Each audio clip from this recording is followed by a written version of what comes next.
أعوذ بالله من الشيطان الرجيم بسم الله الرحمن الرحيم أفحسبتم أنما خلقناكم عبثا وأنكم إلينا لا ترجعون জোরে বলেন আল্লাহু আকবার।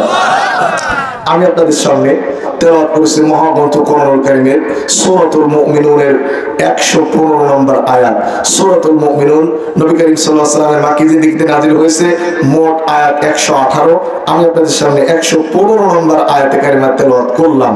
আল্লাহ বলছে আফা হাসিবতুম আন্নামা খালাকনাকুম আবাসা, মানুষ কি ধারণা করেছে তার দেখার কেউ নাই, তার যা ইচ্ছা তাই করবে, যেমনি ইচ্ছা সেমনি চলবে? না, প্রত্যেকটা মানুষকে আমি দেখছি, প্রত্যেকটা মানুষকে আমি আল্লাহর কাছে ফিরে আসা লাগবে। জোরে বলেন আল্লাহু আকবার। পৃথিবীতে আমাদের পাঠিয়েছেন কে? আবার আমরা কার ডাকে সাড়া দিয়ে চলে যাব? যাওয়া লাগবে, এই কথার ভিতরে কয় পার্সেন্ট সত্য? 100%। আরেকটু জোরে বলেন। মৃত্যু হবে না এরকম কোন মানুষ এখানে আছেন নাকি? বড় ভাই মারা গেছে, মেজে ভাই হাও মাও করে কাঁদছে, গ্রামের লোক ধরেছে বলছে এই তোর ভাই মারা গেল, তুই এত কান্না করছিস কেন? চুপ কর, তুই যদি এত কান্দিস তাহলে তোর ছোট কয়টার বুঝ দেবো কি করে? চুপ কর। বলছে ভাই মারা গেছে, সে কান্না আমার থেমেছে। বলে কাঁদছিস কে? বলে কাঁদছি এই জন্য আজরাইল আমাদের বাড়ি চিনে গেল। আজরাইল চেনে না এমন কোন বাড়ি কি কলমন খালি আছে নাকি? তাহলে বুকে হাত দিয়ে বলেন তো আমাদের সকলের কি হবে? মৃত্যু। জোরে বলেন কি হবে? আমরা সবাই কিন্তু একই পথের যাত্রী, সেই পথটা কবর পথ। ও তুই এই দুনিয়ার মায়ায় পড়ে করছো কত বাগানা, এ যে নই তোর আসল বাড়ি, কবর যে তোর আসল ঠিকানা। মারহাবা বলেন। তাহলে আমাদের সকলের মৃত্যু হবে। জোরে বলেন তো কি হবে? আগে আমি আমার আলোচনার হেডিংটা বলে দিই। প্রথমে বলতে চাই আমাদের মৃত্যু হবে। মৃত্যুর কষ্ট আছে না নাই? 2 নম্বরে বলতে চাই মৃত্যুর পর কবরে আমাদের কিছু প্রশ্নের উত্তর দিতে হবে। 3 নম্বরে আমার আলোচনার হেডিং হবে আমাদের প্রত্যেকটা মানুষকে আল্লাহর কাছে জবাবদিহির আওতায় আসা লাগবে। আমি আমার আলোচনার শিরোনাম বলে দিয়েছি। প্রথমে বলতে চাই মৃত্যু আমাদের হবেই। এটা কত পার্সেন্ট সত্য? 100%। আল্লাহ রাব্বুল আলামিন বলেন কুল্লু নাফসিন যায়িকাতুল মাউত, তোমাদের প্রত্যেকটা প্রাণী মৃত্যুর স্বাদ গ্রহণ করতে হবে। অন্য জায়গায় আল্লাহ তাআলা বলেন কুল ইন্নাল মাউতাল্লাযী তাফিরুনা মিনহু ফাইন্নাহু মুলাকীকুম, বলে দাও তোমাদের প্রত্যেকটা মানুষের সঙ্গে মৃত্যুর মুলাকাত হবে, প্রত্যেকটা মানুষের সঙ্গে মৃত্যুর দেখা হয়ে যাবে। অন্য জায়গায় আল্লাহ তাআলা বলেন ওয়ালা ইউআখিরুল্লাহু নাফসান ইযা জাআ আজালুহা লা ইস্তাখিরুনা সাআতাও ওয়ালা ইস্তাকদিমুন। জোরে বলেন আল্লাহু আকবার। মহান আল্লাহ তাআলা বলেন মানুষের মৃত্যুর 1 সেকেন্ড আগেও কারো কবজ করা হবে না, 1 সেকেন্ড পরেও কারো কবজ করা হবে না। বিশাল বড় ক্ষমতার মালিক, অনেক দাপট আছে, সাপোর্ট আছে, জয় বাংলা মারহাবা দাও লোক আছে, তার রূহটা ক্ষমতার কারণে 5 মিনিট পরে কবজ করা হবে তা না। আবার একেবারে গরিব মানুষ, নিঃস্ব মানুষ, তার রূহটা 3 মিনিট আগে নিয়ে যাওয়া হবে তা না। প্রত্যেকটা মানুষের জাস্ট টাইমে মৃত্যু হবে। আল্লাহু আকবার। ভাইরা আমার, আপনি আমি প্রত্যেকেই মৃত্যুবরণ করব। মৃত্যুর একটা কষ্ট আছে না নাই? মৃত্যুর কষ্ট হালকা না ভারী? আমার বন্ধুগণ, মৃত্যুর কষ্ট যে কত ভয়াবহ, মৃত্যুর কষ্ট যে কত ভয়াবহ, একটি ঘটনা দিয়ে আমি আমার আলোচনা শুরু করতে চাই। আমাদের নবী এই পৃথিবীতে আসার আগে আল্লাহ রাব্বুল আলামিন একজন নবী পৃথিবীর জমিনে পাঠালেন। ওই নবীর বাপ ছিল না, মা ছিল। ওই নবী দোয়া করেছিলেন, আল্লাহ আমাকে তুমি বিশ্ব নবীর উম্মত হিসেবে কবুল করে নাও। আল্লাহ তার দোয়া কবুল করে বিশ্ব নবীর উম্মত হিসেবে কবুল করে নিয়েছেন। তিনি কিয়ামতের আগে পৃথিবীতে আসবেন আমাদের নবীর উম্মত হয়ে। বলতে পারেন নবীটার নাম কি? আল্লাহ রাব্বুল আলামিন ঈসা আলাইহিস সালামকে এমন মুজিজা দান করেছিলেন, তিনি যদি কুষ্ঠব্যাধিগ্রস্ত লোকের গায়ে হাত দিতেন কুষ্ঠব্যাধি ভালো হয়ে যেত। জন্মন্ধ চোখের উপরে হাত দিলে জন্মন্ধ ভালো হতো। শুধু তাই নয়, তিনি যদি কোন পুরাতন কবরের কাছে দাঁড়িয়ে বলতেন কুম্বে ইজনিল্লাহ, আল্লাহর হুকুম জিন্দা হও, সঙ্গে সঙ্গে কবর থেকে মানুষ জিন্দা হয়ে ডাঙায় চলে আসতো। এই যে তিনি মৃত মানুষ জীবিত করছেন, জন্মন্ধ ভালো করছেন, কুষ্ঠব্যাধিগ্রস্ত লোক ভালো করছেন, উনি কি ওনার নিজের ক্ষমতায় না আল্লাহর ক্ষমতা? সব ক্ষমতার মালিক কে? যাদের গালে দুর্গন্ধ নেই, যারা বিড়ি পান করেন না, সবাই চিৎকার করে বলেন সব ক্ষমতার মালিক কে? কিন্তু এই ভোটের সময় আমাদের নেতারা ঈমান হারায়। আমাদের নেতারা বলে সকল ক্ষমতার উচ্চ জনগণ। এই জনগণ, এদের যদি হয় 4 বার পাতলা পায়খানা, 3 বার যদি বমি, সমস্ত ক্ষমতার মালিক জনগণ সিথে পুড়ে বলবে আল্লাহ কোথায় গেলে তুমি। লোকজন ধরাধরি করে বাড়িতে নিয়ে যাওয়ার পর বউটা জিজ্ঞেস করছে শিপালির বাপ তোমার কি হয়েছে গো? বলছে মা সে কথা তুমি আর শুনো না। ক্ষমতার মালিক সিথে পড়েছে। সব ক্ষমতার মালিক কে? জোর হলো না, আরো জোরে। এখন ঈসা রুহুল্লাহ মানুষ তাজা করছেন, কুষ্ঠব্যাধিগ্রস্ত লোক ভালো করছেন, মৃত মানুষ জীবিত করছেন, অন্ধ মানুষ ভালো করছেন, কার ক্ষমতায়? এখন এইটা দেখার পর দিন দিন বাড়তেছে ঈসার সাপোর্ট, আর স্থানীয় নেতাদের কমে গেল দাপট। যেমন এখন হুজুরদের সাপোর্ট বাড়ছে, বোপালা মোচলা ভুড়িয়ালাদের দাপট কমছে। জনগণ পছন্দ করতেছে না। এখন স্থানীয় নেতারা যারা ছিল সেই সময়, আমি কিন্তু বিশ্বনবী আসার আগে ঈসা আলাইহিস সালামের জামানার কাহিনী বলছি। কোন জায়গায় ওয়াজ নিয়ে যায় একটু ভালো করে শোনেন, বুঝতে পারবেন। বন্ধুগণ, এখন স্থানীয় নেতারা চিন্তা করে গেল এই মোল্লা ঠেকানো দরকার। এই মোল্লা যদি না ঠেকায় তাহলে আমাদের চেয়ারের পায়া আর বেশি দিন ঠিক কথা বলতে হবে, কথা বলতে হবে। এখন কি করা যায়? তারা টাইকো বুদ্ধিজীবীদের কাছে পরামর্শ নিল যে আমরা তো মোল্লা ঠেকাতে পারছি না, স্যার কি করা যায়? টাইকো বুদ্ধিজীবীরা এক জায়গায় বলল শোনো, তোমরা ঈসার কাছে চলে যাও, আমরাও যাব। যে সবাইকে বলল ও ঈসা, ওই যে একটা পুরনো কবর বাপদাদার আমল থেকে দেখে আসতে, কার লাশ কার কবর কেউ জানে না, তুমি যদি এই কবর থেকে একটা মৃত মানুষ জীবিত করে দেখাতে পারো তাহলে আমরা সবাই তোমার আল্লাহর প্রতি ঈমান আনবো। আসলে এইটা আমাদের মুখের কথা, আমাদের মনের কথা না। সব বুদ্ধিজীবী এবং নেতাগুলি এসে ঈসা আলাইহিস সালামের কাছে এসে বলছে, আল্লাহ নবী ঈসা, তুমি যদি ওই কবর থেকে মানুষ জিন্দা করে দেখাতে পারো আমরা তোমার আল্লাহর প্রতি ঈমান আনবো। ঈসা আলাইহিস সালাম বললেন, ধরুন আমাদের দেশের টাইম অনুযায়ী বলি, ঈসা আলাইহিস সালাম বললেন শোনেন, আগামী শুক্রবার দিন আপনারা আসেন, আমি আল্লাহর হুকুমে মানুষ জিন্দা করে দেখাবো। সুবহানাল্লাহ বলেন।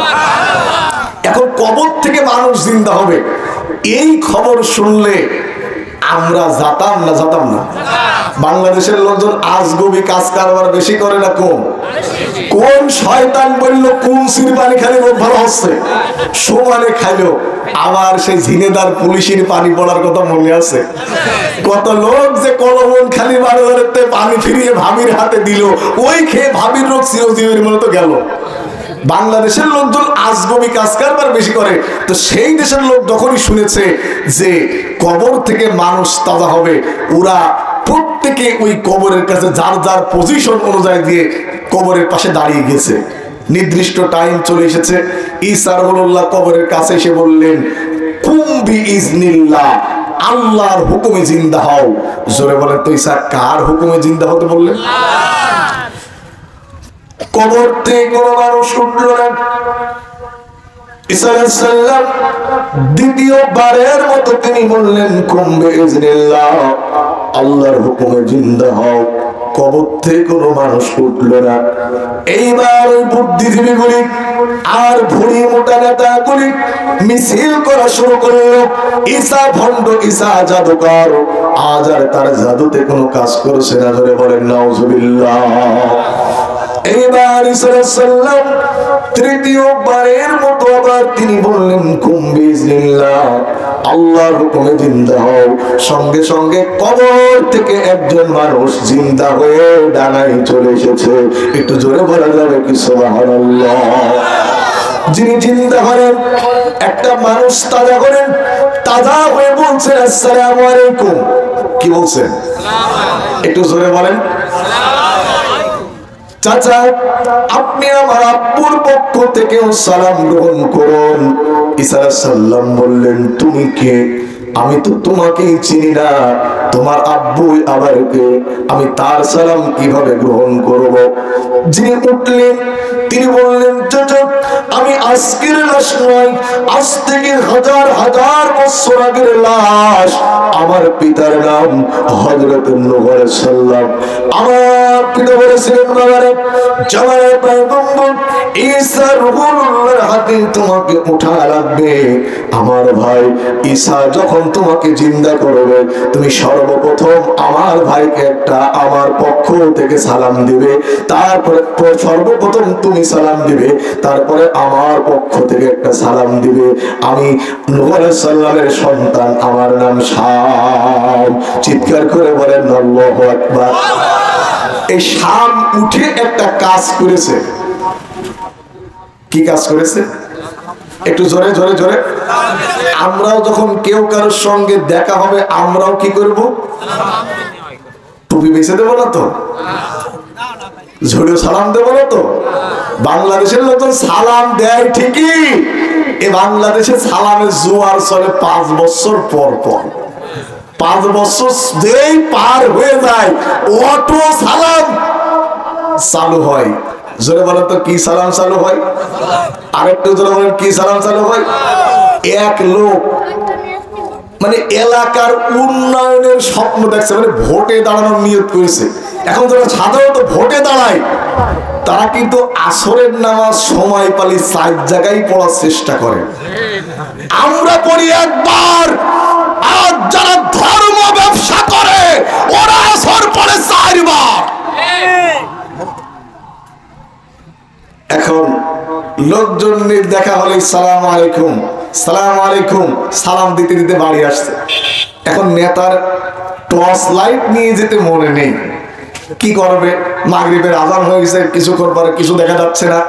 এখন নেতাদের তো আবার সুট টান দেওয়ার অভ্যাস আছে, বিড়ি। এখন গ্যাস লাইটের পিছন জেলে বাড়ি আসছে, দূরে দেখতেছে একটা মানুষ বলে দেখা যায়। এখন দূর থেকে সালাম দিচ্ছে, আসসালামু আলাইকুম। কোন উত্তর আসছে না। কি রে, সালাম দিলাম, জবাব দিচ্ছে না, আম্মারকার লোক নাকি? আচ্ছা, আম্মারকার লোক হয় হোক, সালামের উত্তর তো দেবে। কাছে যে গ্যাস লাইটের পিছন জেলে দেখে মানুষ না, যাকে মানুষ মনে করে সালাম দিচ্ছে সেটা খেজুর গাছের ভুঁতা।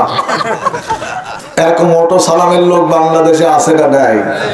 সময় আসলে দাড়ি রাখে, সময় আসলে পাঞ্জাবি লাগায়, কিন্তু যখন সময়টা পার হয়ে যায়, অমনি দাড়িওয়ালা লোকের বিরুদ্ধে মামলা হামলা শুরু করে দেয়। ভাইরা আমার, এখন ঈসা রূহুল্লাহ যাকে তুললেন তার নাম শাম। উনি উঠে যে কাজটা করেছে সেটা সালাম দিয়েছে। আমরা কি ঝোড়েও সালাম দেবো না রিয়েল সালাম দেবো? সবাই দেবো তো ইনশাল্লাহ। বাড়ি যেও সালাম দিতে হবে, পারবেন তো? অনেকে কথা কাছে না, হুজুর কি যে বলেন। এখন যদি বাড়িতে দিয়ে ঠক ঠক করে ঠোকা দিয়ে বউটা সালাম দিই, বউ মুখে কাপড় দিয়ে বলবে, বাহ বাহ, আমি আবার হুজুর হলাম নাকি? একটু লজ্জা পাওয়াটা স্বাভাবিক। তবে আজকে আপনি সালাম দেন, কালকে আপনার স্ত্রী আপনাকে সালাম দেবে। আপনার স্বামী স্ত্রী সালাম ব্যবহার করলে আপনাদের বাড়ির ভিতরে শয়তান প্রবেশ করবে না। জোরে বলেন আল্লাহু আকবার। আমার বন্ধুগণ, ঈসা রূহুল্লাহ যখন তাকে প্রশ্ন করলেন, তুমি কে? লোকটি বলল, আমার নাম শাম। ঈসা রূহুল্লাহ বললেন, তুমি বলছো তুমি শাম, কিন্তু তোমার দেখার পর আমার মনের ভিতরে তিনটা প্রশ্ন জেগেছে। জোরে বলেন কয়টা? আরেকটু জোরে বলেন কয়টা? এক নম্বর প্রশ্ন, তুমি নূহ আলাইহিস সালামের সন্তান বলছো, অথচ তোমার মাথার চুল পাকা, কিন্তু তোমার বাপের আমলে কোনো মানুষের তো চুল পাকা ছিল না। এই যে মানুষের চুল পাকা শুরু হয়েছে কবে থেকে তা কি আপনারা জানেন? জানেন? তাহলে শোনার দরকার আছে না নাই? চুল পাকা শুরু হয়েছে হযরত ইব্রাহিম আলাইহিস সালাম থেকে নিয়ে আমাদের জাতির পিতা, জোরে বলেন নাম কি? আরেকটু জোরে। অরিজিনাল জাতির পিতা টিকে আছে, ডুপ্লিকেট জাতির পিতা যাওয়ার সঙ্গে সঙ্গে মেয়ে ইন্ডিয়ায় পৌঁছানোর আগে ডুপ্লিকেটটা জনগণ ছিঁড়ে ফেলেছে। অরিজিনাল জাতির পিতার নাম কি? মিল্লাত আবিকুম ইব্রাহিম হুয়া সাম্মাকুমুল মুসলিমিন। জোরে বলেন আল্লাহু আকবার। ইব্রাহিম আলাইহিস সালামের সর্বপ্রথম চুল পেকে গেল। ইব্রাহিম বললেন, আল্লাহ তাআলা, আমার চাচারও তো চুল পাকলো না, আমার বাবারও তো চুল পাকলো না, আমার চুল কেন পেকে গেল? আল্লাহ তাআলা বলেন, ইব্রাহিম, এটা তোমার জন্য সম্মান। হাদিস শরীফের ভিতরে এসেছে, কোন চুল পাকা, কোন দাড়ি পাকাওয়ালা লোক যদি আল্লাহর দরবারে দুটি হাত তুলে দোয়া করে, আল্লাহ রাব্বুল আলামিন চুল দাড়ি পাকাওয়ালা লোকের দোয়া ফেরত দেয় না। কিন্তু সেই চুল দাড়ি পাকা কয়টা আজ আর মসজিদে যায় না। ছেলে বিদেশ থেকে টাকা পাঠিয়েছে, বৌমা ঝিনেদা শহরে গিয়ে স্টিলের লাঠি কিনেছে। বুড়ো মিয়া বিকেল বেলা আসরের টাইমের আধা ঘন্টা আগে ছেলের পাঠানো স্টিলের লাঠি দিয়ে রাস্তার এজিং ভাঙতে ভাঙতে চার দোকানের ফার্স্ট গ্যালারিতে বসে ছবি দেখতেছে। ছবি দেখা অবস্থায় চশমার ডাটি খুলে গিয়েছে, কাটিং কব্জ করে চশমার বাইন্দে ছবি দেখতেছে। যুবক ছেলে পেছনে বলছে, না আসলে ছবিটা সুন্দর, নায়িকাটাও সুন্দর, বুড়োর গালে দাঁতের বংশ নেই। বুড়ো বলছে, বাবা মিথ্যা কথা কব না, আসলে ছবি তো সুন্দর। বলে তো এই বুড়ো খাটাসের দোয়া কি কবুল হয়? কবুল হয় কোন মুরব্বির দোয়া? যে মুরব্বি তাহাজ্জুদের নামাজ আদায় করে। কোন নামাজ? ومن الليل فتهجد به نافلة لك عسى أن يبعثك ربك مقاما محمودا। জোরে বলেন আল্লাহু আকবার। যে মুরব্বি তাহাজ্জুদের নামাজ আদায় করে সিজদা দিয়ে আল্লাহর কাছে দুটো চোখের পানি ফেলে দোয়া করে, আল্লাহ পাক ওই মুরব্বির দোয়া ফেরত দেয় না। জোরে বলেন সুবহানাল্লাহ। যুবক ভাইরা চিন্তা করছে, হুজুর মুরব্বিদের এত ফজিলত, আমরা এত জোরে সুবহানাল্লাহ বলছি, আমাদের কথা কিছু কোন? আমার যুবক ভাই, কোন বুড়ো মানুষ আল্লাহ জান্নাতে যাবে না, জান্নাতে যাবে সব যুবকেরা খুশি বলো সুবহানাল্লাহ। আরে ভাই, বুড়ো মানুষ যদি জান্নাতে, তো পান খেয়ে বেশ তো পাকিয়ে ফেলবে, জান্নাত ভরবে আল্লাহ তরুণ তরুণী দিয়ে। সুবহানাল্লাহ বলেন। এখন রং মানে বুড়ো মানুষের আর চিন্তা করতেন তাহাজ্জুদ করে করলাম কি, চিন্তা করেন না। আপনি যখন জান্নাতে যাবেন, আল্লাহ আপনাকে 32 বছরে ভরা যুবক বানিয়ে জান্নাতে পাঠিয়ে দিবে। সুবহানাল্লাহ বলেন। আমি রংপুরে ওয়াজ করতেছিলাম, ভাই দোকান ছোট হলেও কিন্তু বেচা কিনা ভালো হয়। তো রংপুরে ওয়াজ করতেছিলাম, ভাই বুড়ো মাঝখানতে দাঁড়িয়ে বলছে, হুজুর আমি নাই গেলাম, তোমার চাচির অবস্থা কি হবে না? আমি বললাম, চাচা চিন্তা করেন না, আল্লাহ পাক বলেন, উদখুলুল জান্নাতা আনতুম ওয়া আজওয়াজুকুম তুহবারুন।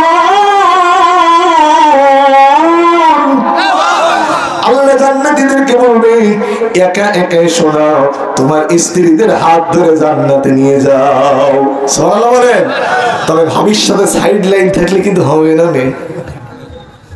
আমার কথা কি আপনারা কষ্ট পাচ্ছেন? বাইরে আমার আলোচনায় ফিরে এসে ঈসার উল্লেখ করলেন, তোমাকে দেখার পরে মনের ভিতরে তিনটা প্রশ্ন। এক নম্বর প্রশ্ন, তোমার বাপের আমলে তো কোনো মানুষের চুল কাটতো না, তোমার চুল কেন পেকে গেল? সর্বপ্রথম সর্বপ্রথম শাম বলতে, চাচা আপনি সুন্দর একটা প্রশ্ন করেছেন।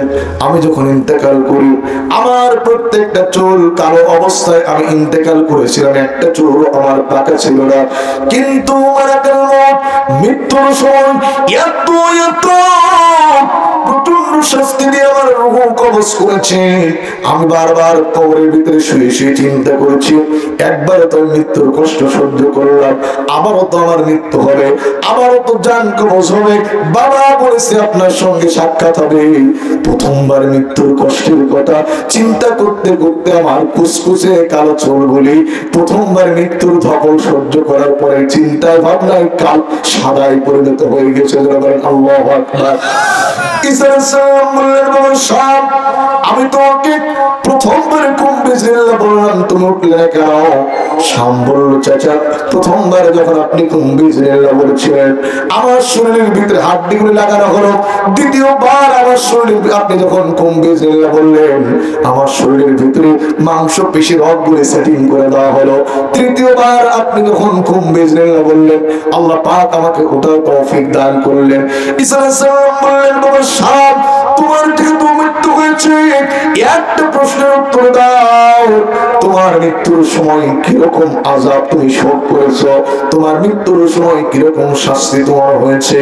শাম বলছে, এমন একটা প্রশ্ন করেছেন আমার মৃত্যুর সময় মালাকুল মউত এই পরিমাণ কষ্ট আমাকে দিয়েছে, গোটা পৃথিবীর মাটি যদি পাহাড় পর্বত সহ গোটা পৃথিবীর মাটি যদি আমার বুকের উপরে চাপানো হতো আমি শাম হয়তো বহন করতে পারতাম, কিন্তু মালাকুল মউত মৃত্যুর সময় যেই পরিমাণ আযাব আমাকে দিয়েছে, হাজার হাজার মাটির বছর মাটির নিচেই শুয়ে আছি, আজ পর্যন্ত সে ঘাম শুকিয়ে যায়নি। আল্লাহু আকবার। আপনার আমার নবী জনাবে মুহাম্মদ রাসূলুল্লাহ সাল্লাল্লাহু আলাইহি ওয়াসাল্লাম যার চাইতে শ্রেষ্ঠ মানুষ আল্লাহর আকাশের নিচে জমিনের উপরে কখনো আসেনি, আসার সম্ভাবনাও বিশ্বনবী ইন্তেকালের আগ মুহূর্তে জিবরিল আমিন হাজির হয়ে গেলেন। জিবরিল আমিন বললেন, ইয়া রাসূলুল্লাহ, ইয়া হাবিবাল্লাহ, আজ আমি একা আসি নাই, একজন ফেরেশতা এসেছি। এই ফেরেশতা পৃথিবীর কোন মানুষের কাছে যাওয়ার জন্য তার অনুমতির প্রয়োজন হয় না, কিন্তু সে আজকে আপনার রুমে আসার আগে অনুমতি ভিক্ষা চায়। হুজুর বলেন তার নাম কি? জিবরিল আমিন বললেন, ইয়া রাসূলুল্লাহ, ইয়া হাবিবাল্লাহ, ওই ফেরেশতার নাম হলো মালাকুল মউত। ওই ফেরেশতার নাম কি? মালাকুল মউত। বলেন, ইয়া রাসূলুল্লাহ, ইয়া হাবিবাল্লাহ, আদম আলাইহিস সালাম থেকে পর্যন্ত এখান থেকে কিয়ামত পর্যন্ত যত মানুষের জান আমি কবজ করেছি কারোর জন্য আমি ওয়েট করিনি, কিন্তু আল্লাহ পাক আজকে আমাকে বলে দিয়েছে আমি যেন আপনার অনুমতি সাপেক্ষে আপনার জান কবজ করি। হুজুর বললেন, তোমাকে অনুমতি দেওয়া হলো। জিবরিল আমিন চলে এলেন রুমের ভিতরে, মালাকুল মউত চলে আসলো। বিশ্ব নবী আয়েশাকে বললেন, আয়েশা, তোমার হাতে যে 6টা স্বর্ণের টুকরা রেখেছিলাম, 6টা স্বর্ণের টুকরা তুমি মানুষের মাঝে এই মুহূর্তে বিলিয়ে দাও। হুজুর বললেন, ভাই মালাকুল মউত, তুমি তোমার কাজ শুরু করো। মালাকুল মউত আস্তে করে হুজুরের বুকের উপর হাত রাখলেন। হুজুর বললেন, মালাকুল মউত, তুমি তোমার হাত নামাও, তুমি তোমার হাত নামাও। আমার মনে হচ্ছে উহুদের আস্ত পাহাড়টা যদি আমার বুকের উপরে চাপানো হতো আমি মুহাম্মদ হয়তো বহন করতে পারতাম, কিন্তু তোমার হাতের ওয়েট আমি বহন করতে পারি না, তুমি তোমার হাতটা নামায় নাও। মালাকুল মউত বলেন, ইয়া রাসূলুল্লাহ, ইয়া হাবিবাল্লাহ, আদম আলাইহিস সালাম থেকে এ পর্যন্ত যত মানুষের জান আমি কবজ করেছি সব চাইতে হাসানের সঙ্গে আমি আপনার জান কবজ করার চেষ্টা করছি। হুজুর বলে, এই যদি হয় আহসানের সঙ্গে জান কবজের চিত্র, না জানি আমার গুনাহগার উম্মতের জান কবজের সময় তুমি কত কষ্ট দাও। এর মানে যত কষ্ট পারো আমাকে দাও, আমার উম্মতের জান কবজের সময় তুমি কষ্ট দিও না। বিশ্বনবী ইন্তেকালের পরে শেষ কথা বললেন আসসালাত আসসালাত ওয়া মা মালাকাত আইমানুকুম, নামাজ নামাজ, আমার উম্মতেরা নামাজ ছেড়ে দিও না। আমি আপনাদেরকে বোঝাতে চাচ্ছিলাম মৃত্যুর কষ্ট কম না বেশি? একটু জোরে বলেন, কম না বেশি? একটু জিকির করে লা ইলাহা। ऐसा ऐसा पानी में सर पानी আরো জোরে লা ইলাহা ইল্লাল্লাহ সুবহানাল্লাহ লা ইলাহা ইল্লাল্লাহ মুহাম্মাদুর রাসূলুল্লাহ সাল্লাল্লাহু। আমরা ইন্তেকাল করব, আপনজনেরা কয়েক ঘন্টা কান্নাকাটি করে কাফনের কাপড় নিয়ে সেই চকলেটের মতো পেঁচিয়ে আমাদের কবরস্থানে কবরে দাফন করে দেবে। কথা বলেন ঠিক না ঠিক? ওই কবরে যাওয়ার পরে কবরের আত্মীয় স্বজনেরা 40 কদম আসতে না আসতে যতটুকু টাইম, এর ভিতরে কবরে দুইজন ফেরেশতা চলে আসবে, এসে প্রশ্ন করবে মা রব্বুকা, তুমি কোন দলের লোক? তাই তো, মা রব্বুকা, তোমার রব কে? যারা কথা বললো না তাদেরকে শয়তান, আমাদের সকলের রব কে? জোরে হলো না? আরো জোরে আর একবার। এবার বলেন তো, কবরের প্রথম প্রশ্ন করা হবে কি? মা রব্বুকা, তোমার রব কে? সকলে বলেন তো আমাদের রব কে? এই যে আল্লাহ এখন এভাবে বললেন, কবরে গিয়েও কি বলা যাবে? सारी व्यवस्था करो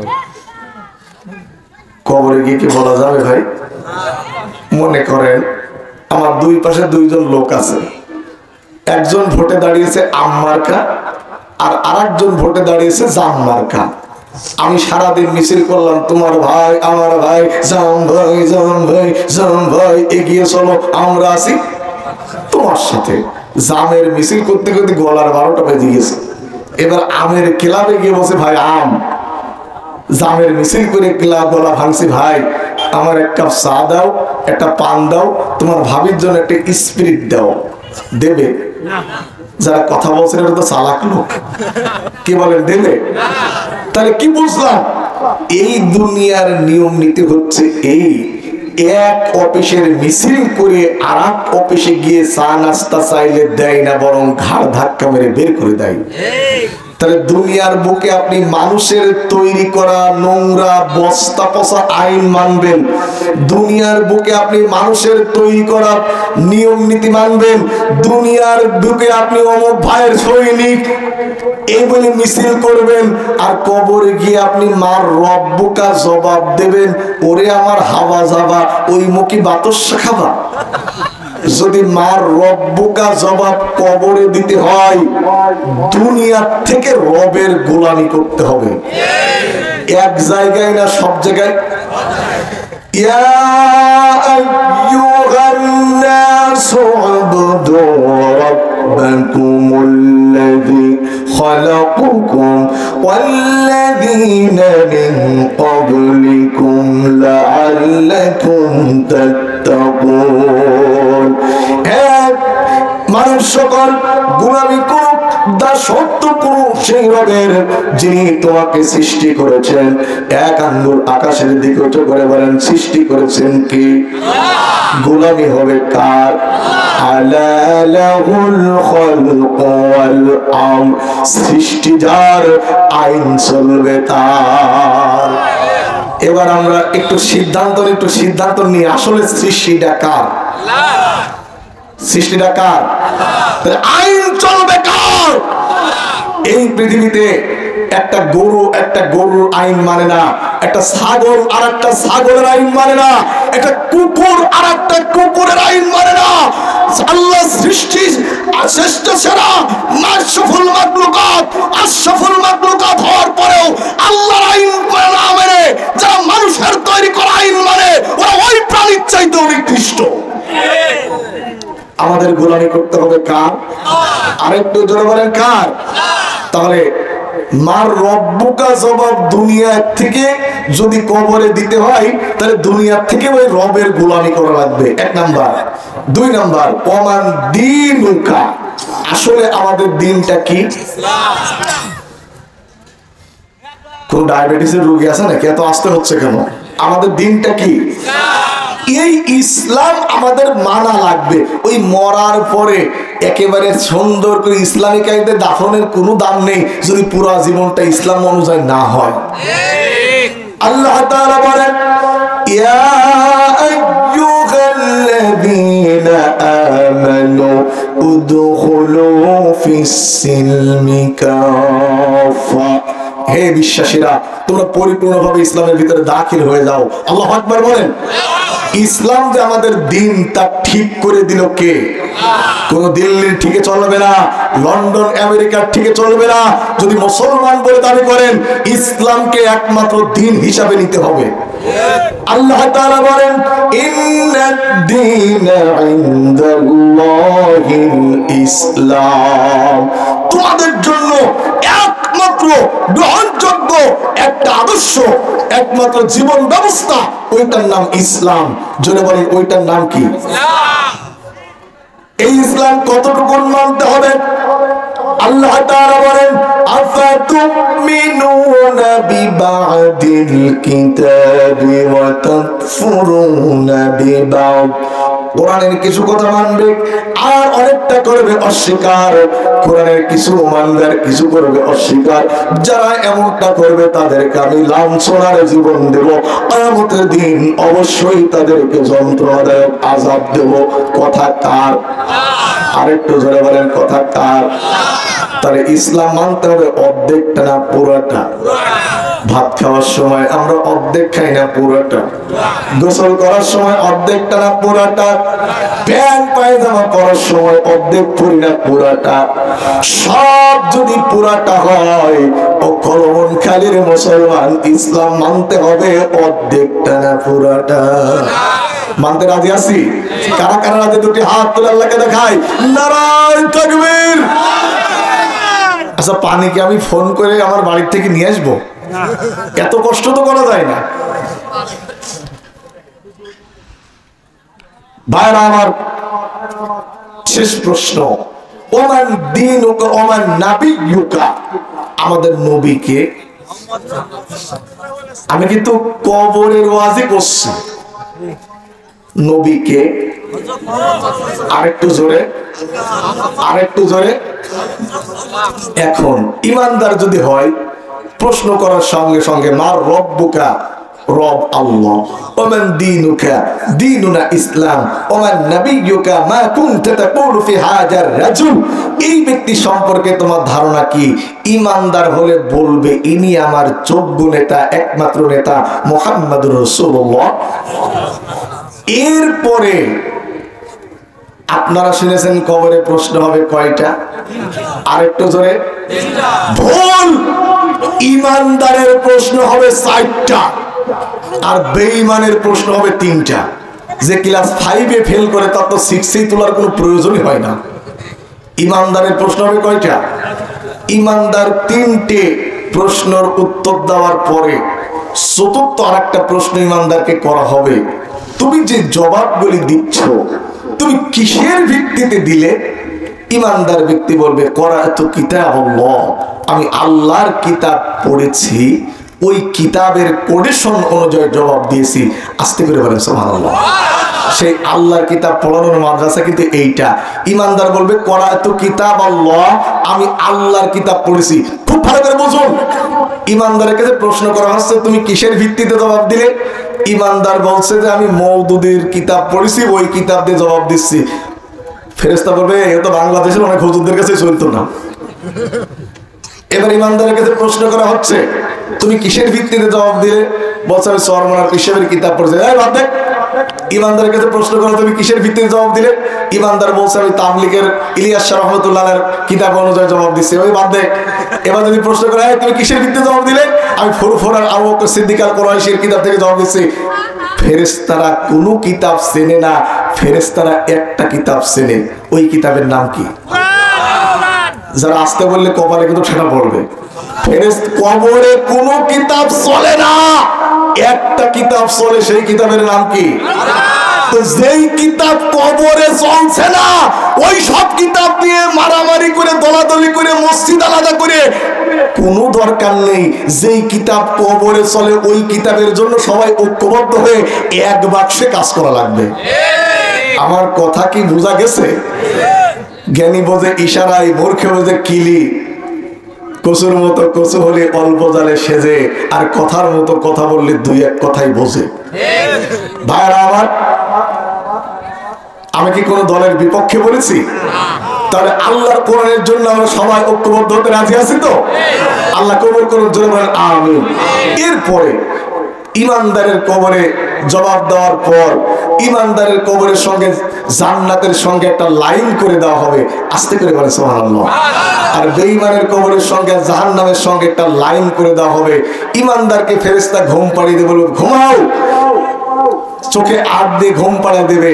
আর বেঈমানের কবরে এমন জোরে একটা চাপ মারবে, এই পাশের হাড় ও পাশে চলে যাবে, ওই পাশের হাড় এ পাশে চলে আসবে। ওর চিৎকার গোটা পৃথিবীর মানুষ শুনতে পারবে, শুধু মানুষ আর জিন পারে না। আল্লাহু আকবার বলেন। একটু জিকির করে না। আমাদের ব্যাগে ফ্লাক্স আছে, ওখানে পানি নিয়ে এসে রাখেন, চাও দরকার নেই। আর ধরে লা ইলাহা সুবহানাল্লাহ আলহামদুলিল্লাহ লা ইলাহা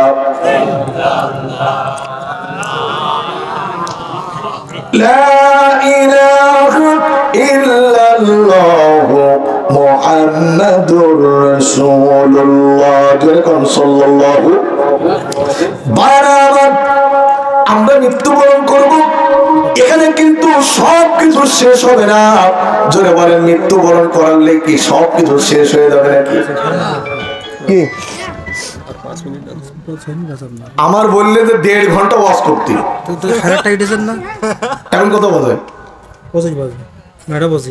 অন্তত আমার একটা সাবজেক্ট অনুযায়ী কথা বলতে দেবেন।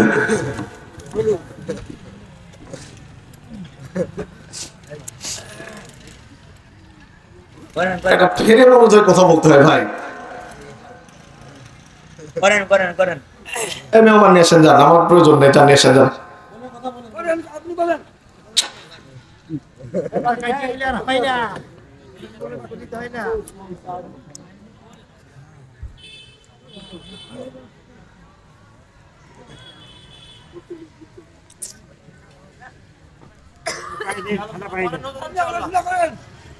না, সে সময়টা তো আমার বলে দেবে, আমি কতটুকু করে আমার বলে গেছে 1.5 ঘন্টা টাইম, আমি সেভাবে আমার আলোচনা সাজাচ্ছি। যদি বলতো যে ভাই আপনি 1 ঘন্টার ভিতরে শেষ করেন, সেভাবে করতাম।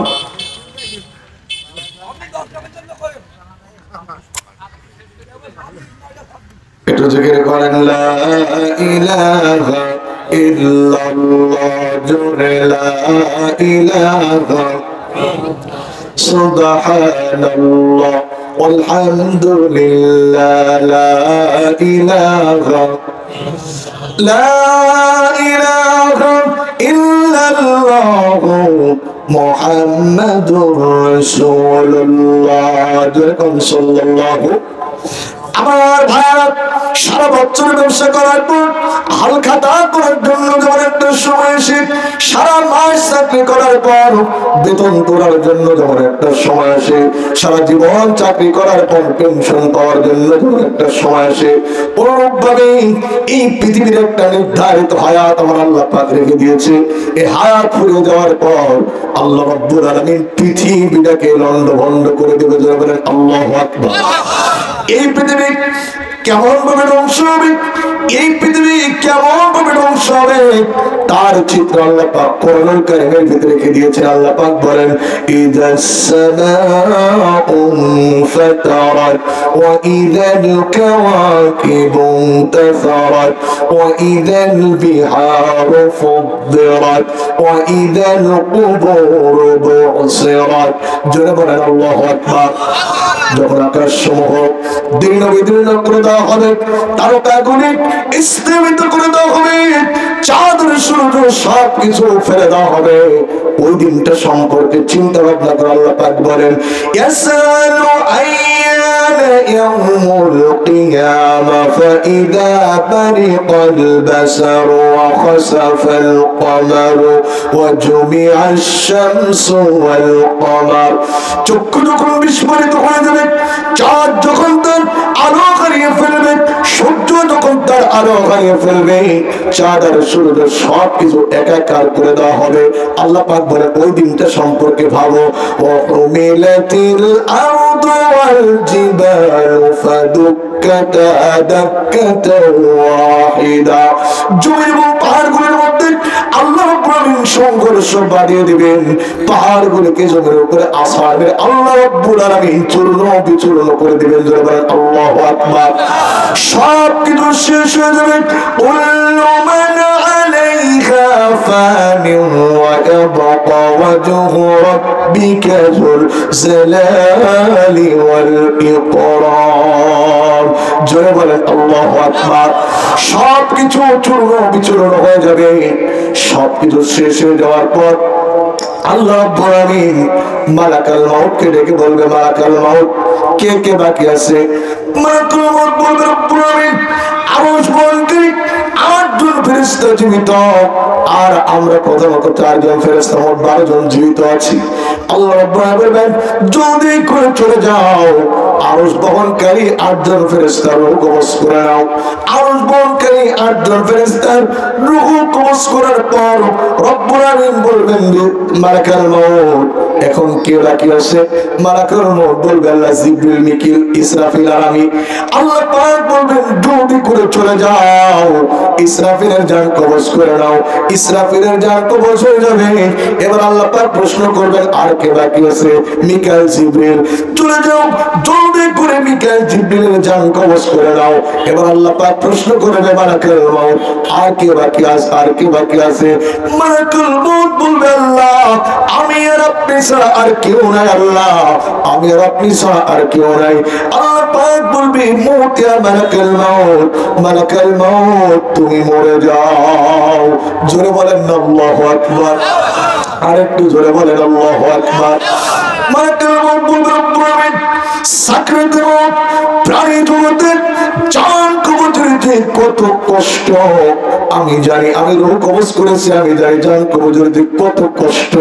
আমি যদি জানতাম আমার রূহ আমাকে কবজ করা লাগবে, আমি যদি জানতাম আমার রূহ আমাকে কবজ করা লাগবে, এই দায়িত্ব থেকে আমি তোমার কাছে মাপ চেয়ে নিতাম।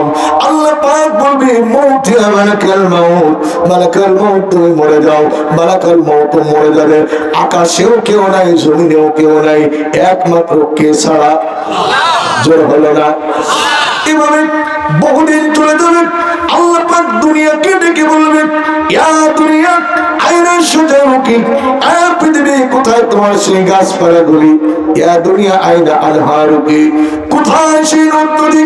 ইয়া দুনিয়া আইনাল মুলুক, কোথায় সেই শয়তানি রাজা বাদশাগুলি যারা আল্লাহর জমিনে দিন কায়েমের অপরাধে আলেমদের হত্যা করেছে? সেই জালিমগুলি আজকে কেউ কোনো জবাব দিবে না। আল্লাহ পাক নিজে নিজের প্রশ্নের জবাব দিবেন, লিমানিল মুলকুল ইয়াউম লিল্লাহিল ওয়াহিদুল কাহ্হার। আজকের রাজত্ব কেবলমাত্র, জোরে বলেন তো কার? কিভাবে আজ? يوم هم بارزون لا يخفى على الله منهم من شيء। সেদিন নিরভরণ অবস্থায়, আবরণহীন অবস্থায় মানুষদেরকে তোলা হবে। কোন দিন? হাসরের ময়দানে। ওই যে আমি বলেছিলাম, আফাহাসিবতুম, মানুষ কি ধারণা করেছে তার দেখার কেউ নাই, তার যা ইচ্ছা তাই করবে? না না, প্রত্যেকটা মানুষকে আল্লাহ দেখছে। আল্লাহর কাছে ফিরে আসা লাগবে। এবার আল্লাহ রাব্বুল আলামিন আবার চারজন ফেরেশতা জিন্দা করবেন। ইসরাফিলকে জিন্দা করার পর ইসরাফিলকে বলবে সিংহাই ফুৎকার দাও। ইসরাফিল সিংহাই ফুৎকার দেবে। সমস্ত কবর থেকে মানুষগুলি খালি পায়ে খালি শরীরে দাঁড়িয়ে যাবে, কারোর পরনে কোনো কাপড় চোপড়। উম্মুল মুমিনিন আয়েশা সিদ্দিকা বলেন, ইয়া রাসূলুল্লাহ কি হাবিবাল্লাহ, ওই দিন আমাকেও কি উঠতে হবে উলঙ্গ অবস্থায়? নবী বলেন, আয়েশা রে, নবী বলেন, আয়েশা রে, পরিবেশ পরিস্থিতি এত ভয়াবহ হবে, সেদিন কেউ কারোর দিকে তাকাবার সুযোগ পাবে না। আল্লাহু আকবার। ঢাকার একটা ঘটনা ফেসবুকে ভাইরাল হয়েছে। বাপ ভূমিকম্প হচ্ছে, বাপ বের হয়ে চলে যাচ্ছে, ছেলেকে নিয়ে যাচ্ছে না। সামান্য একটা ভূমিকম্পে বাপ যদি এইভাবে ছুটাছুটি করে, সেদিন আপনার দল আপনার খবর নেবে না, আপনার নেতা আপনার খবর নেবে না, আপনার পীর আপনার খবর নেবে না। আমল যদি ভালো হয় আপনার ফয়সালাও ভালো হবে। আল্লাহু আকবার বলেন। আল্লাহ পাক ওই দিনটা সম্পর্কে, ওই কিয়ামতের দিন কত ভয়াবহ দিন হবে, ওই দিনটা কত মারাত্মক দিন হবে, আল্লাহ পাক ওই দিনটা সম্পর্কে আমাদেরকে আগেই সতর্ক করে দিয়েছেন, সাবধান হয়ে যাও, কিয়ামতের দিনটা কত ভয়াবহ হবে। আল্লাহ পাক বলেন, ইয়াউমা তারাউনাহা তাজহালু কুল্লু মুরদিআতিন আম্মা আরদাত। সেদিন দেখতে পাবে স্তন্যদায়িনী মা, যে মা তার বাচ্চাকে দুধ দেয়, কিয়ামতের দিন মা তার দুধের কথা ভুলে যাবে। ওয়াতাদু কুল্লু যাতিন হামলিন হামলাহা, গর্ভধারী বেরোকের বাচ্চা পড়ে যাবে। মানুষগুলি পাগলের মতো ভ্রান্ত দৌড়াতে থাকবে, যাবো কোথায়, পালাবো কোথায়, নেশাগ্রস্ত মানুষের মতো পালাবে। আল্লাহ বলেন, ওয়ামা হুম বিসুকারা, এগুলি নেশাগ্রস্ত নয়, এগুলি পাগল নয়। কেন? স্তন্যদায়িনী মা তার দুধের বাচ্চার কথা ভুলে গেল, গর্ভধারী বেরোকের বাচ্চা কেন খুলে পড়ে গেল, মানুষগুলি কেন পাগলের মতো দৌড়াচ্ছে? আল্লাহ পাক আসল কারণ হলো ওয়ালাকিন্না আযাবাল্লাহি শাদীদা। আওয়াজ করে বলেন আল্লাহু আকবার। আরেকটু জোরে বলেন আল্লাহু আকবার। আসল কারণ হচ্ছে, আসল ব্যাপারটা হচ্ছে আল্লাহর আযাব, আল্লাহর ভয় মানুষের ভিতরে অবস্থার সৃষ্টি করে দিয়েছে। আল্লাহ পাক বলেন, আলিয়াউমা তুজজা কুল্লু নাফসিন বিমা কাসাবাত লা যুলমাল ইয়াউম ইন্নাল্লাহা সারিউল হিসাব। জোরে বলেন আল্লাহু আকবার। মানুষের হিসাব নিকাশের সময়টা খুবই নিকটবর্তী সময়, অর্থাৎ মানুষের যে হিসাব হবে এ সম্পর্কে মানুষের কোনো চিন্তাধারা নাই। ওই দিনটা কত মারাত্মক দিন হবে, ওই দিনটা কত ভয়াবহ দিন হবে, আল্লাহ রাব্বুল আলামিন ওই দিনটা সম্পর্কে বলেন, ওয়া আনজিরহুম ইয়াওমা ইযিল কুলুবু লাদাল হানাদিরি কাযিমিন। নবী আপনি বলুন, ওই দিন ভয়ের চোটে মানুষের কলিজা তার গলার কাছে চলে আসবে। আল্লাহু আকবার বলেন। আল্লাহ বলেন, ফাকাইফা তাত্তাকুনা ইন কাফারতুম ইয়াওমান ইয়াজআলু ওয়ালদানা শিবা। সেদিন ভয়ে চিন্তায় যুবকগুলি বৃদ্ধ মানুষে পরিণত হয়ে যাবে। আল্লাহু আকবার বলেন। একটু জিকির করেন লা ইলাহা ইল্লাল্লাহ। এই আপনাদের জোর, লা ইলাহা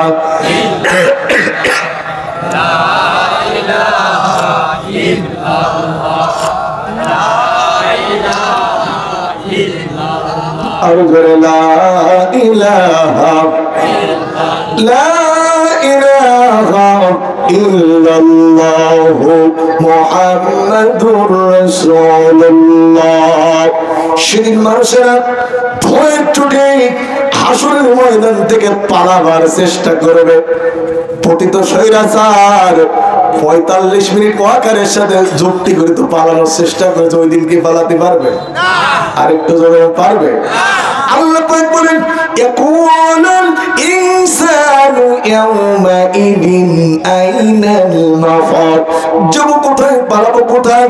আল্লাহ পাক বলেন, كلا لا وزر إلى ربك يومئذ المستقر ভাববার কোনো পথ নাই, যাওয়ার কোনো জায়গা নাই, একমাত্র আল্লাহর দরবার ছাড়া আজ আর পালাবার কোনো লাইন নাই। জোরে বলেন সেদিন সব ক্ষমতার মালিক কে? জোর হলো না, আরো জোরে, আর একবার, তালে তালে, আর একবার। আল্লাহ পাক কি বলবেন? ইয়াউমা ইয়াকুমুর রূহু ওয়াল মালাইকাতু সাফফান লা ইয়াতাকাল্লামুনা ইল্লা মান আযিনা লাহুর রাহমানু ওয়া ক্বালা সাওয়াবা। আল্লাহ বলবেন কাতা সোজা করো। কি সোজা করো? আমাদের ইমাম সাহেবরা বলে না কাতার সোজা করি, মোবাইল বন্ধ করি। আরে করি কি? আপনি ইমাম, আপনি অর্ডার দিবেন কাতার সোজা করুন, মোবাইল বন্ধ করুন। আর কোন স্বৈরাচার আলেমদের মাথার উপরে হাত ঘোরানোর সুযোগ পাবে না, কারণ সামনের সময়টা আলেমদের, জালেমদেরকে আল্লাহ নিশ্চিহ্ন করবে। এখন থেকেই সত্য কথা বলা শিখুন, এখন থেকে হক কথা বলা শিখুন। আমাদের ইমামগুলি যদি হক কথা বলতে শিখতো, আমাদের ইমামগুলি যদি হক কথা বলতে পারত, একটা নাস্তিক মোরতাদ বাংলাদেশে এত দামাদামি করতে পারতো না। কথা বলে ঠিক আছে? ঠিক হক কথা বলবো কেন? আমাদের সংসারই চলে না, 300 টাকা বেতন, তারপর 6 মাস বাকি। ইমাম যদি সুদের বিরুদ্ধে একটু কড়া আওয়াজ করে, পরের সপ্তাহ আসার আগে ইমাম 3 তালাক। মেয়ে মানুষ তালাক দিতে হয় 3 মাসে 3 ডে, যদিও একসাথেও দেওয়া যায়, কিন্তু ইমাম একবারে কড়া কথা বললে কয় তালাক? তাই ইমাম সাহেব সুদের বিরুদ্ধে ওয়াজ টাস্ট আমরা এটা করিনি। আমরা মসজিদের প্রভাবশালী লোক একজনের বউ নিয়ে চলে গেছে, তুমি মসজিদ কমিটির দায়িত্বেও আছে, এই জন্য মসজিদের পর্দার বয়ান হয় না। এখন আমরা কি করি? ওই ঝিনেদা শহরে গিয়ে 12 চাঁদের ফজিলত কিনে আনছি, ওগুলি পড়ি। আর আপনাদের অভ্যাস আছে যাবেন সবার শেষে, পরে স্যান্ডেল নিয়ে হলো আসবেন সবার আগে। তারপরেও যদি একটু বসতে হয়, নেতারা মসজিদে এসি লাগিয়ে দিয়েছে, ওখানে বসে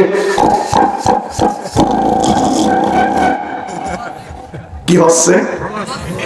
পিছনকর ভাইরা বলেন, আরেকটু জন বলেন কি হচ্ছে? একটু পরে বলছে কাতার সোজা করি, মোবাইল বন্ধ করি। কি আপনি ইমাম, আপনি অর্ডার করুন কাতার সোজা করুন, মোবাইল বন্ধ করুন। যদি আমাদের ইমামরা সত্য কথা বলতে পারে, আল্লাহর কসম, ওরা কয়জন লোক আছে, কতজন লোক আছে ধর্তব্য বিষয় না। ইয়াকুম মিনকুম ইয়াশরুনা সাবিরুনা ইয়াবনিকুম ইয়াতাইন। যদি তোমাদের ভিতরে 20 জন লোক মানসম্মত লোক হয়, 200 লোকের উপর আমি আল্লাহ তোমাদের বিজয় দেব। ওদের হুন্ডা থাকতে পারে, ওদের গুন্ডা থাকতে পারে, তোমার ইমানের কারণে আল্লাহ তোমাদের বিজয় দিবে। ওয়ালা তাহিনু ওয়ালা তাহজানু ওয়া আনতুমুল আ'লাউনা ইন কুনতুম মুমিনিন।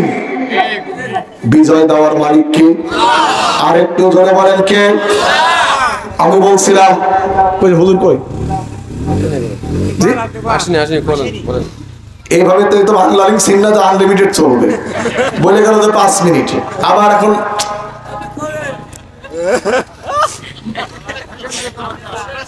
বিরক্ত বোধ করছেন না কেন ভাইরা আমার?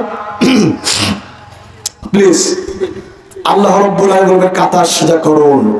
মানুষ এবং ফেরেশতারা কাতার সোজা করে দাঁড়িয়ে যাবে। আল্লাহ লক্ষ্য করবে ইমানদারদের কাতারের ভিতরে কিছু বেঈমান ধর্ম ব্যবসায়ী ভেজাল ঢুকেছে।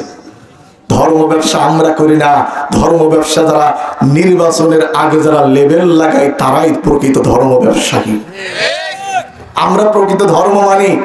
আমাদের ছোটবেলার থেকে আমরা দাড়ি কাটিনি, আমাদের মুখে এখনো দাড়ি আছে।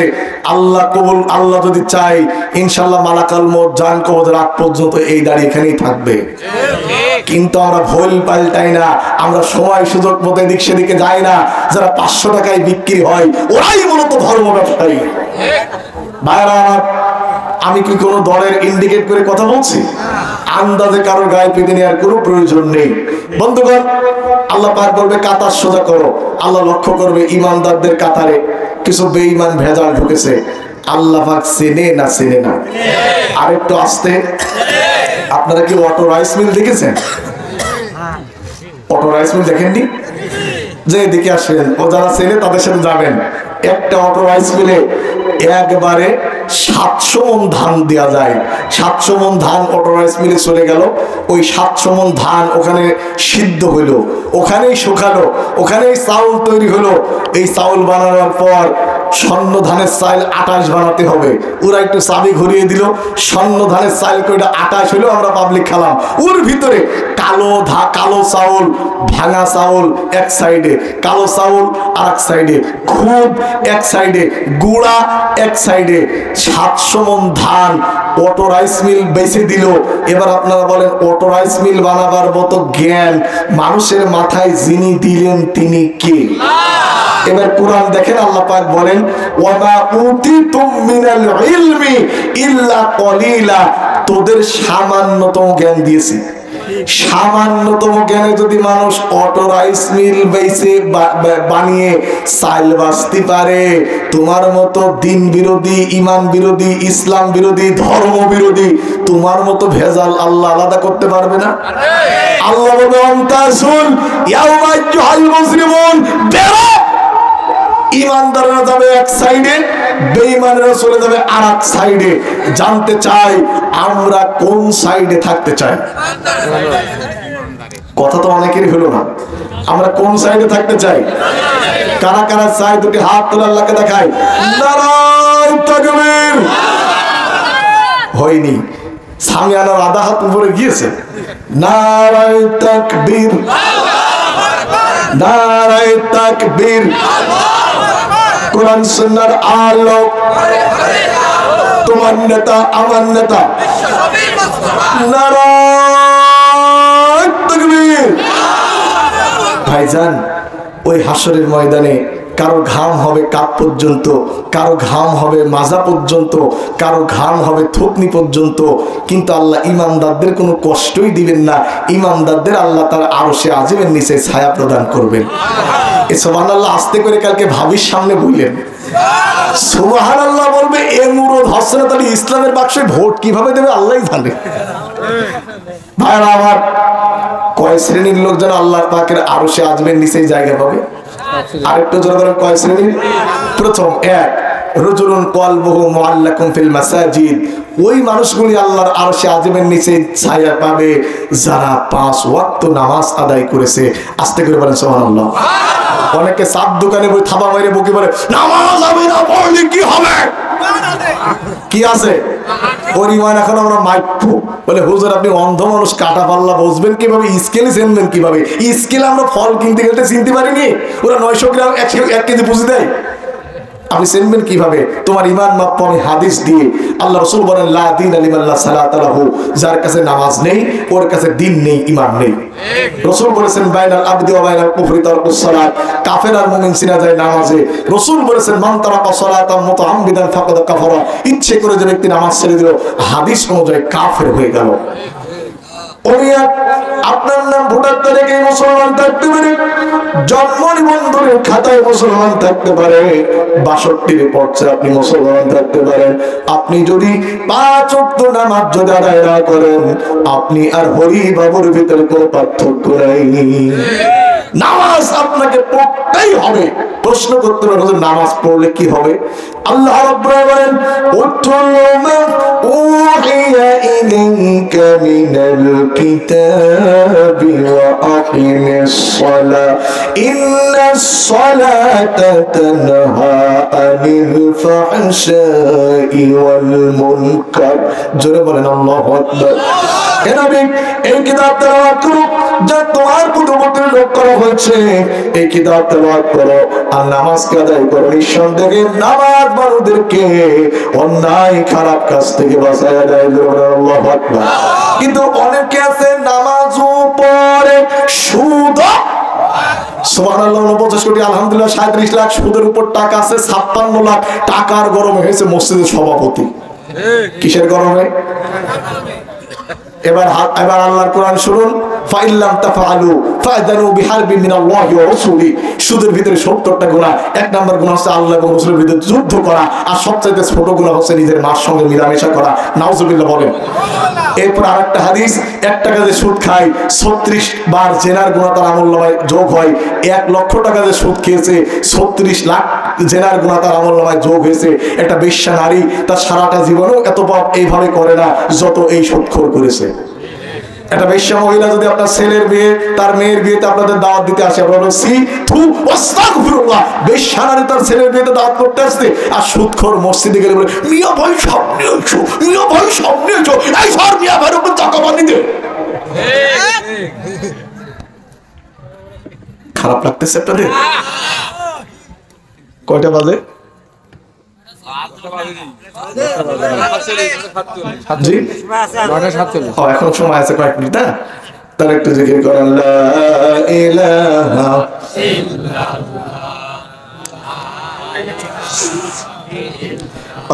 লা ইলাহা ইল্লাল্লাহ সুবহানাল্লাহ আলহামদুলিল্লাহ লা ইলাহা لا إله إلا الله محمد رسول الله। চিৎকার করে বলেন সাল্লাল্লাহু। 2 নম্বরে ওই রাতে ওই বিচারক আল্লাহ পাকের আরশে আজিমের নিচে জায়গা পেয়ে যাবে, যে বিচারকগুলি সত্য এবং সঠিক বিচার করেছে, ন্যায় বিচার করেছে, ওই বিচারক আল্লাহ পাকের আরশে আজিমের নিচে জায়গা পেয়ে যাবে। সুবহানাল্লাহ। 3 নম্বরে ওই মানুষগুলি আল্লাহ পাকের আরশে আজিমের নিচে জায়গা পাবে, যেই মানুষগুলি সারাটা জীবন আল্লাহ পাকের ইবাদত করেছে।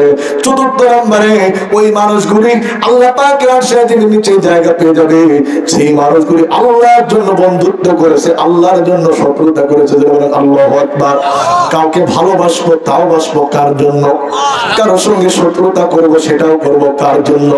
5 নম্বরে ওই মানুষগুলি আল্লাহ পাকের আরশে আজিমের নিচে জায়গা পেয়ে যাবে, যেই মানুষগুলি আল্লাহর রাস্তায় দান করেছে। যারা বলেন আল্লাহু আকবার। দান করব জোরে বলেন কার রাস্তায়? মান যাল্লাযী ইউকরিদুল্লাহা করদান হাসানা ওয়াল্লাহু ইয়াকবিদু ওয়া ইয়াবসুতু ওয়া ইলাইহি তুরজাউন। জোরে বলেন আল্লাহু আকবার।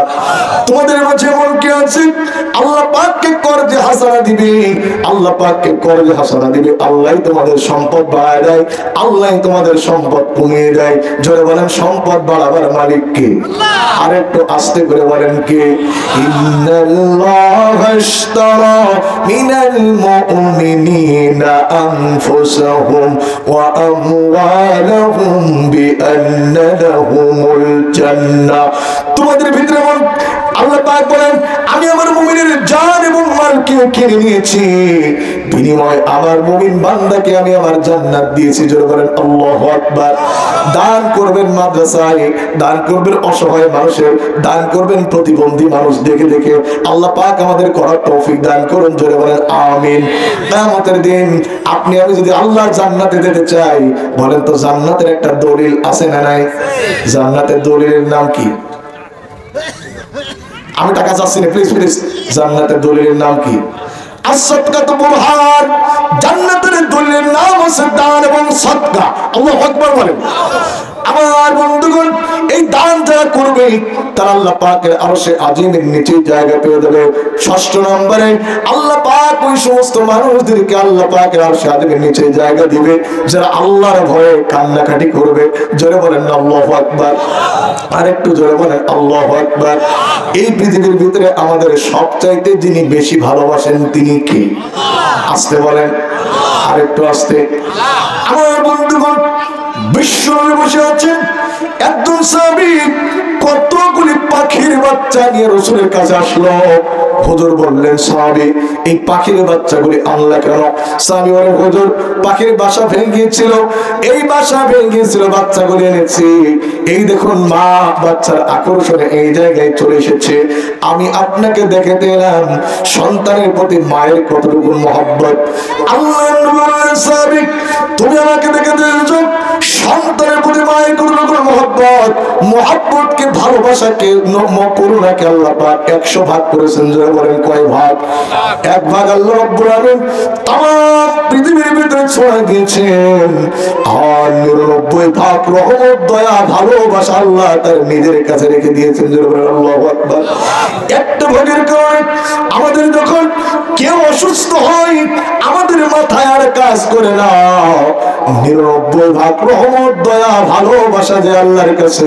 বলেন তো বান্দার প্রতি রবের মহব্বত বেশি না কম?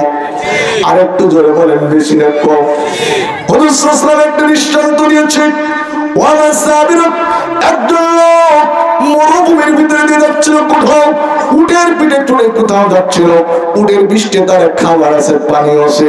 লোকটা যেতে যেতে মরুভূমির ভিতরে ঘুমিয়ে পড়লো, বিশ্রাম করলো। ঘুমের থেকে উঠে দেখে উট নাই, খাবার নাই, পানিও নাই। বল লোকটা কেমন পরেশান হয়।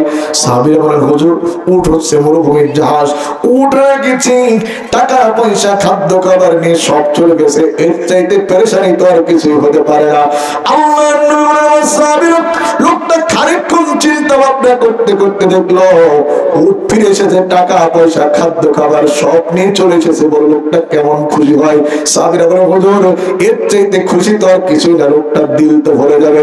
আল্লাহর নবী বলেন সাহাবীরা আল্লাহর কোন বান্দা যখন নাফরমান হয়ে যায়, নামাজ ছেড়ে দেয়, জিনাবত মসজিদে সে যখন লিপ্ত হয়ে যায়, উট হারা ব্যক্তি উট পাওয়ার জন্য যেমন পেরেশানি বোধ করেন, আল্লাহ রাব্বুল আলামিন নাফরমান বান্দাকে ফিরে আসার জন্য আল্লাহ চান। জোরে বলেন না আল্লাহু আকবার। নাফরমান বান্দা নিজের গুনাহ বুঝতে পেরে সিজদায় পড়ে গিয়ে যখন কান্দে, রব্বুল আলামিন আমার গুনাহ মাফ করে দাও, আমার গুনাহ মাফ করে দাও। আল্লাহর হাবিব বলেন উট হারা ব্যক্তি উট পেলে পড়ে যতটুকু খুশি হয়, কোন নাফরমান বান্দা যখন সিজদায় পড়ে তওবা করে ফিরে আসে, আল্লাহ রাব্বুল আলামিন এর চাইতে বেশি গুণ খুশি হয়ে যায়। জোরে বলেন সুবহানাল্লাহ। আল্লাহর বান্দারা, আল্লাহর বান্দারা একটু আমার দিকে লক্ষ্য করুন। আল্লাহ পাক আপনার মতো আমার 2টা চোখ দিয়েছে, কিন্তু চোখে কোনো আলো দেয়নি। আপনারা সবাই আমাকে দেখছেন, আল্লাহর কসম করে বলি, আল্লাহর কসম করে বলি আপনাদের একটা মানুষকে আমি দেখতে পারলাম না। আমার 2টি কন্যা সন্তান আছে, আমি আমার কন্যা সন্তানকেও দেখতে পারিনি। এরপরও সবচাইতে বড় আশ্চর্যজনক বিষয়, একটু আল্লাহর দিকে ফিরে আসুন। আজ 6টা মাস আমি আল্লাহ পাককে সিজদা দিয়ে নামাজ আদায় করতে পারি না। এক সড়ক দুর্ঘটনায় আমার 2টা পাই ভেঙে গেছে। আপনাদের ইমাম আমার বন্ধু ফারুক, ওই ফারুক ভাই সদর হাসপাতালে আমার জন্য কালেকশন করে টাকা দিয়ে এসেছে। প্রায় 3 থেকে 3.5 লাখ টাকা পর্যন্ত এ পর্যন্ত খরচ হয়ে গেল, তারপরও আমি আর সফল সুস্থ হতে পারলাম না। আল্লাহর বান্দারা আপনার 2টা পা আছে, 2টা চোখ আছে, আপনি সিজদা দিয়ে কেন নামাজ পড়েন না? কিয়ামতের দিন আল্লাহ যদি আপনাকে আর আমাকে পাশাপাশি দাঁড় করায়, আল্লাহ যদি আমাকে আপনাকে পাশাপাশি দাঁড় করিয়ে বলে ওরে আব্দুর রহমান, ওরে আব্দুর রহিম, ওই যে অন্ধ সফল অত 2টো চোখ দিয়েছিলাম না, ও তো কোরআন শিখলো, তো সালাত আদায় করলো, তোর তো আমি চোখ দিয়েছিলাম, তুই কি করেছিস বল? সেদিন কি জবাব দিবেন? এই জন্য এখন থেকে তওবা করে ফিরে আসুন। হাসরের ময়দানে যদি আল্লাহর আযাব থেকে বাঁচতে চান, আজ এবং এখন থেকে তওবা করে ফিরে আসার দরকার আছে না নাই? আরেকটু জোরে বলেন আছে না নাই? একটু মহব্বতে জিকির করেন লা ইলাহা ইল্লাল্লাহ। কত আনছে বক্তা আনছে আনতে কোন আর জোরে লা ইলাহা ইল্লাল্লাহ সুবহানাল্লাহ আলহামদুলিল্লাহ লা ইলাহা এই পৃথিবী ও আকাশের মালিক তুমি রহমান, তোমার দয়া মোদের মাঝে নদীর মতো বহমান। নিখিল জগৎ জিকির করে তোমার নামে রাত্রি দিন, তোমার প্রেমে পাথর ফেটে ঝড় ছুটে হয় বিলীন। পাখিরা গান গেয়ে যায় তোমায় পেতে নদী সাগরে মেলাই ফুল পাখিরা তোমার নামে গাই যে গান এই পৃথিবী ও আকাশের মালিক তুমি রহমান।